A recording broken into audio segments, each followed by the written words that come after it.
Congratulations on purchasing your new MH series vinyl cutter from USCutter.com.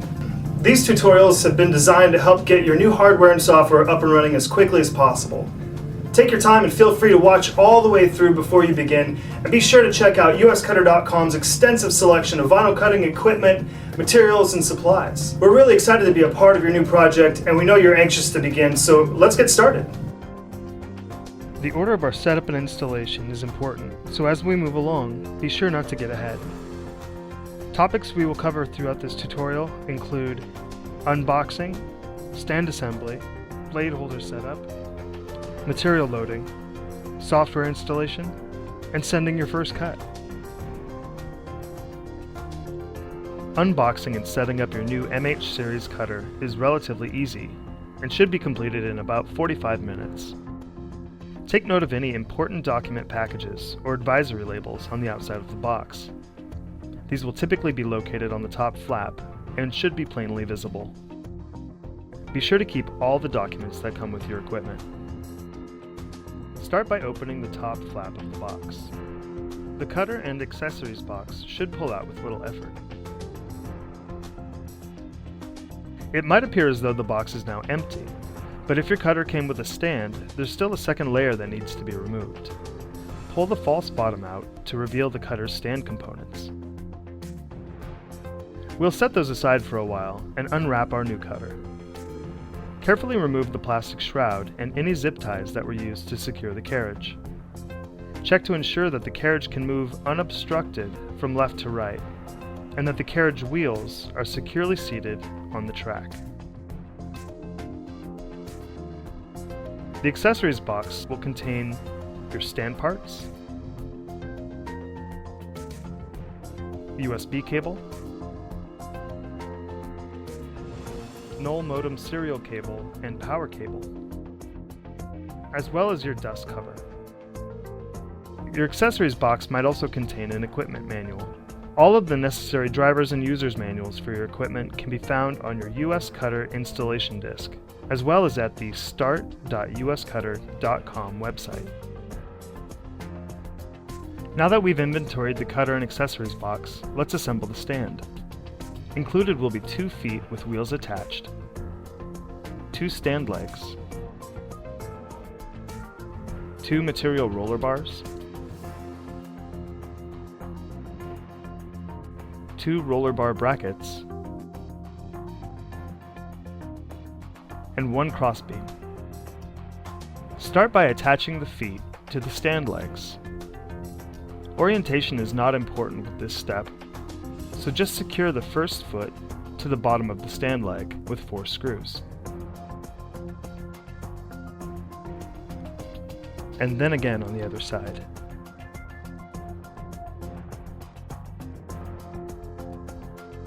Next, we'll attach the crossbeam. The crossbeam attaches just below the 3 holes in the stand leg, with the rounded side of the stand leg facing out. Start a screw into the black sheath, set it on your drill or screwdriver, then place it into one of the vertically aligned holes in the stand leg.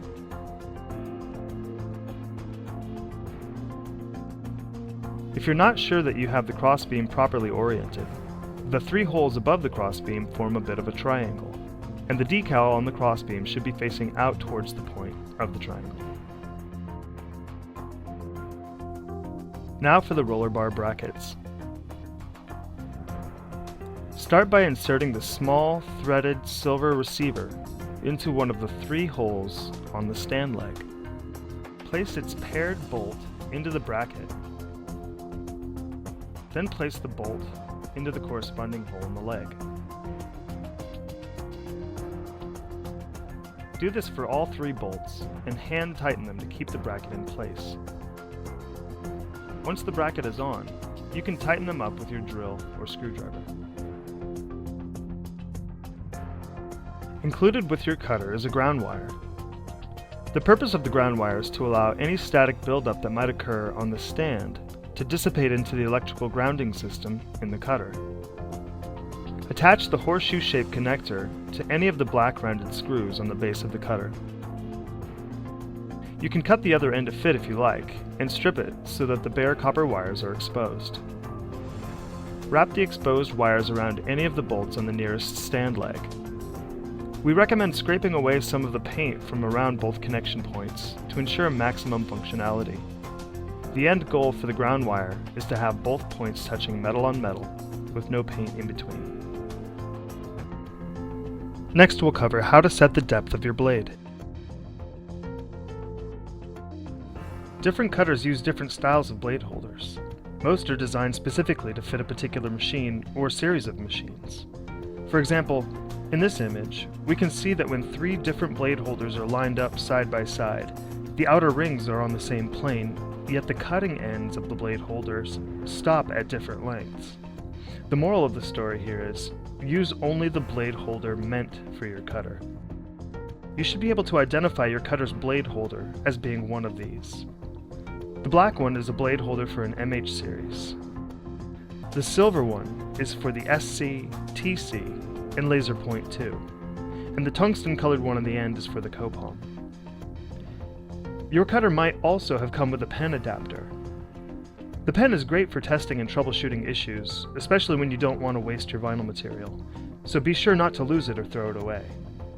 At this time, the Copom does not include a pen holder, but one is available for purchase from USCutter.com. If your cutter came with a 3-pack of blades, open the blade pack and remove a blade from the foam packing material. Then remove the red rubber protective cap.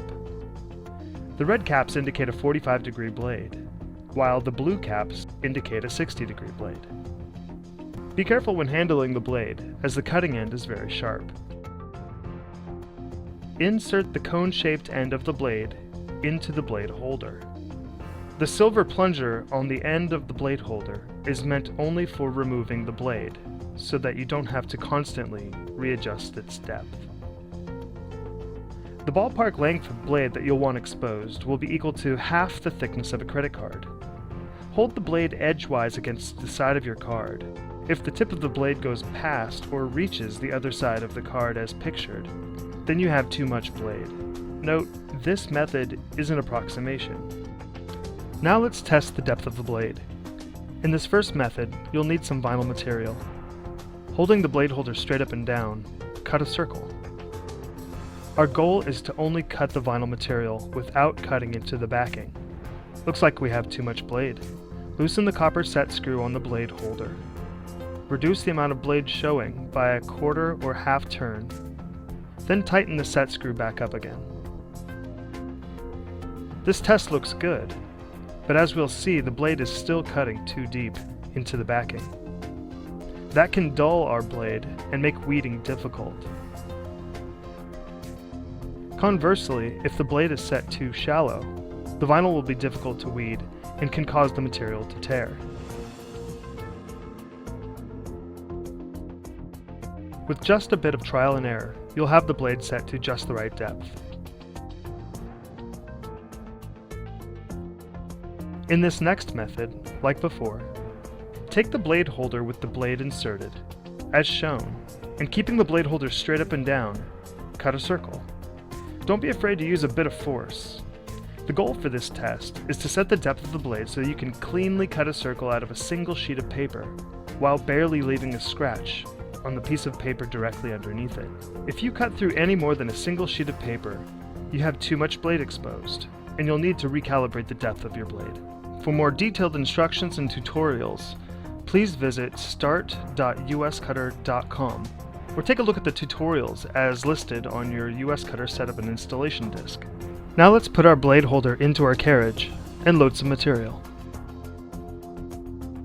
Loosen the copper thumb screw to the left of the carriage, then insert your blade holder. Make sure that the metal ring around the outside of the blade holder is sitting flush on top of the carriage arm, and that it's in the position closest to the cutter. Tighten up the thumb screw, but don't over-tighten it.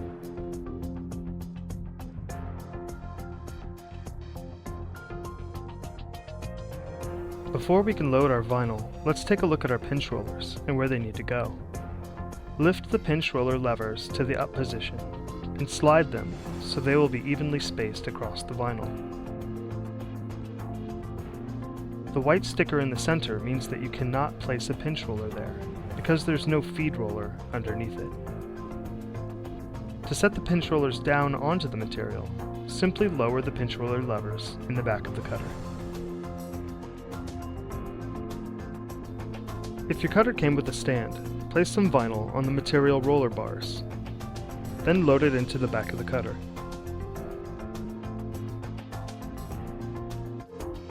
With the cutter's power cable plugged in, turn the cutter on. The carriage will automatically move from left to right and stop at its default home origin. The home origin is where the cutter will begin when it starts each cut, and it will move from right to left across the material. To maximize the use of your vinyl, you can change where the cutter begins cutting. Adjusting the home origin is simple. Press the offline button. You will see the LCD screen change to display X and Y with zeros. This indicates the carriage's current home position. Use the left and right arrows to move the carriage, and the up and down arrows to feed the material in and out. Once you have the blade positioned where you'd like it to start, simply press the origin button. Changing the cutter's speed and force, or pressure, is even easier. At the home screen, with cut speed and cut press displayed, use the up and down arrows to change the speed.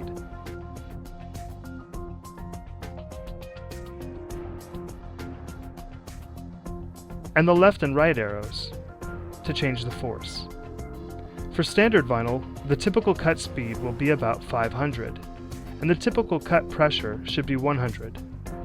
If you're cutting thicker or denser material, such as reflective vinyl or sandblast resist, you may want to slow the cutter down and increase the pressure.